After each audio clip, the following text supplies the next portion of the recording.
जय श्री कृष्णा, जय श्रीमन नारायण। मेरे भक्ति सागर 1260 राधे चैनल में आप सभी भक्तों का स्वागत है। वैशाख मास में पीपल सींचने की व्रत कथा, इसे पूरा सुनना भक्त, ज़्यादा से ज़्यादा शेयर करना।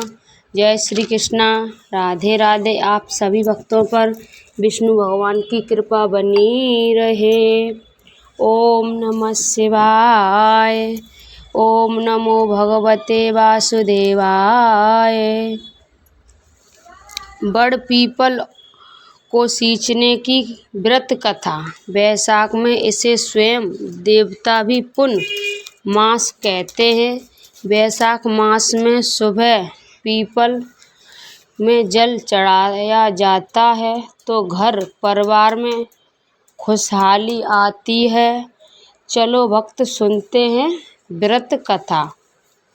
एक बार एक गांव था, उसमें एक ननद और भाभी रहा करती थीं और भाभी जहाँ भी जाती थीं अपनी ननद को साथ रखती थीं। क्योंकि उसकी सास मरी थी तो उसने अपनी सास को वचन दिया था, मेरी बेटी को अपने बच्चे की तरह ही रखना, इसको कभी दुख मत देना। इसलिए भाभी अपनी ननद का पूरा ध्यान रखती। तब एक बार की बात है, भाभी ने वैशाख मास का स्नान और व्रत किया तो वह रोज पीपल सींचने जाती थी तो अपनी ननद अपने साथ ले जाती थी। भाभी जैसे पूजा करती, कुंवारी ननद भी वैसे ही पूजा करती थी। भाभी अपने मन में हाथ जोड़कर विनती करती, पीपल देवता मुझे एक बेटा देना। तो ननद भी हाथ जोड़कर विनती करती, जो मेरी भाभी को दो वो मुझे भी देना। पूरे वैशाख मास में भाभी और ननद ने पूजा की और मन्नत मांगी। तब पीपल देवता सोच में पड़ गए, भाभी को तो मैं पुत्र दे दूंगा, लेकिन कुंवारी लड़की को पुत्र कैसे दूं। तब पीपल देवता ने दोनों की इच्छा पूरी करनी चाहिए। 3 महीने बाद भाभी को गर्भ ठहर गया। तब ननद को हाथ में छोटा सा छाला हो गया। वह छाला दिन पे दिन बढ़ने लगा। 9 महीने बाद भाभी ने सुंदर पुत्र को जन्म दिया और ननद का छाला फूट गया और उसमें से एक नन्हा बालक निकला। बेटे का जन्म हुआ। भाभी ने लोक लाज के भय से, ननद के बदनामी के डर से पूरे गांव में ये कहलवा दिया कि उसके 2 पुत्र हुए हैं। भाभी ने अपनी पति से ये बात छुपाई। इस तरह समय व्यतीत होने लगा। साल बाद एक दिन भाभी कुएं पर पानी भरने गई तो उसने, ननद जी दोनों बच्चों का ध्यान रखना। ननद वाला लड़का रोने लगा। उसने झूले झुलाने लगी और लोरी सुनाने लगी। बिन बाप का बेटा बोल तू कहाँ से आया। बार बार ये बात दोहरा रही थी। उसके भाई को लगा बेटा तो मेरा है। जब भाई ने ये सुना तो उस बड़ा अटपटा लगा। तो उसे लगा बहन से पूछना ठीक नहीं है। अपनी पत्नी से पूछा। तभी उसकी पत्नी कुएं से पानी लेकर आ गई। तब अपनी पत्नी से बोला, मेरी बहन 2 बच्चों को झूला झुला रही थी, तभी हमारा एक बच्चा रोने लगा तो मेरी बहन लोरी गाने लगी और बोली, बिन बाप का बच्चा तू कहाँ से आया। जब मैं जिंदा हूँ फिर ये क्यों सुना रही है। तब पत्नी अपने पति से कहे, अजी ये तो बच्ची है, इसे बोल दिया होगा। इसकी बातों पर ध्यान मत दीजिए।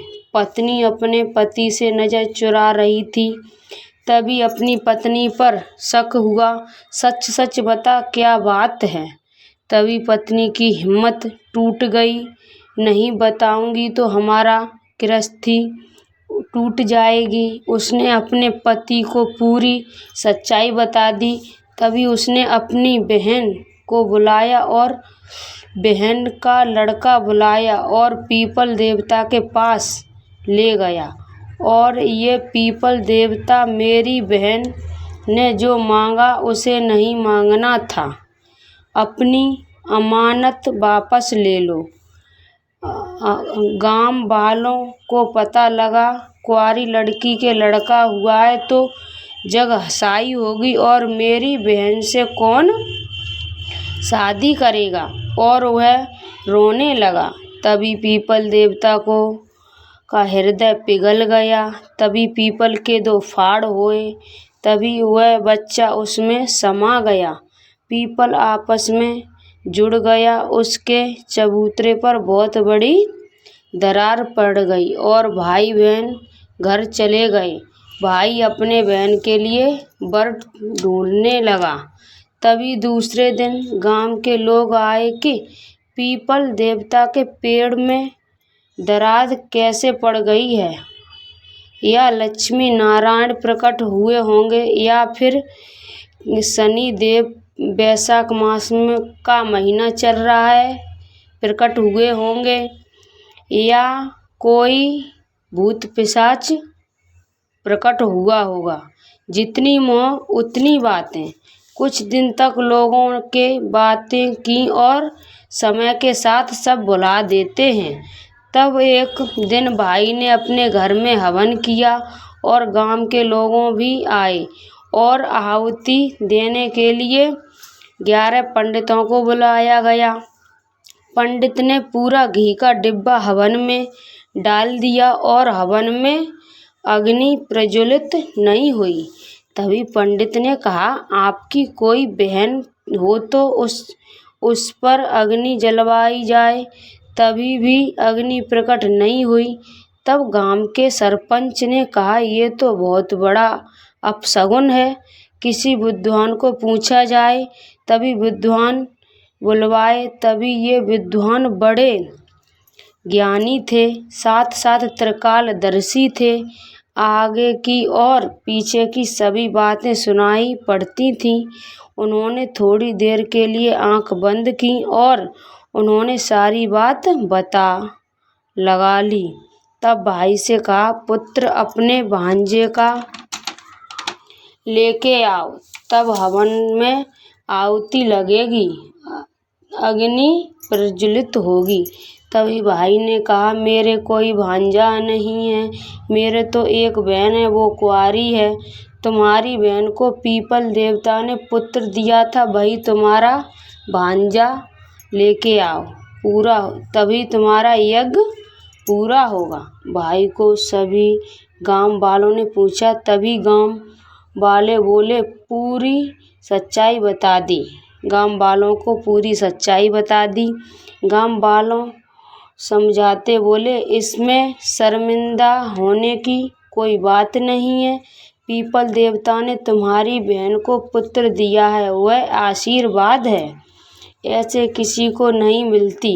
तभी भाई बहन पीपल देवता के पास ढोल नगाड़े बजाते पहुँचे। तभी पीपल देवता से माफ़ी मांगी और कहा, मैं अपना भांजा वापस लेने आया हूँ। पीपल देवता, मेरा भांजा वापस दे दो। पीपल के 2 फाड़ हो गए।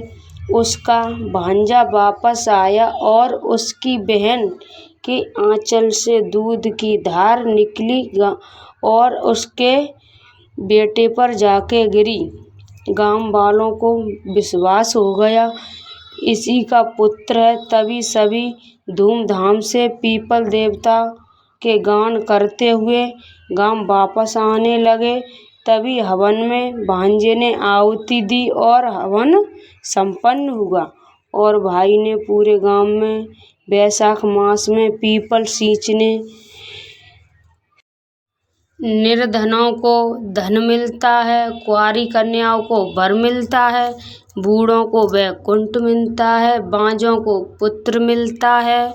गांव वाले उस दिन के बाद सभी वैशाख मास में स्नान दान पूजा पाठ करने लगे, पीपल देव को सींचने लगे। ऐसा करने से गांव वालों को सुख मिलने लगा। परलोक में सभी सुख प्राप्त होते हैं। हे पीपल देवता, जैसे सुख भाभी ननद को दिया वैसा सबको देना।